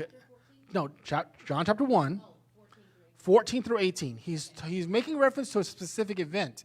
And if you don't know the Tanakh, you're going to miss it. That's just a preview. And we sat there for like 10, 15 minutes and nobody can get it. And I couldn't get it either. I can't blame you because I didn't get it. I read this verse 100 times and I missed it. So just like John chapter 1 verses 1 through 5 is referring to creation, using that light and darkness in the beginning. All that stuff is referring to Genesis chapter 1. This is referring to an event using the same similar words. And so that's what John does. He uses these words and these phrases, assuming you're going to make the connection to these places in the Tanakh. And so it's fascinating. So we're going to get there. It's going to be a lot of fun. All right. Dear Heavenly Father, we just thank you so much. Thank you so much for today. Thank you for giving us a word. Thank you for the book of John. Thank you, first and foremost, for revealing your Son to us, that we can see him through the power of your Spirit, and that we can glorify you and believe on him and have life in his name. We thank you for the life that we don't deserve. And we just ask you as humble servants that we continue to glorify you as you study your word. In Yeshua's name we pray. Amen.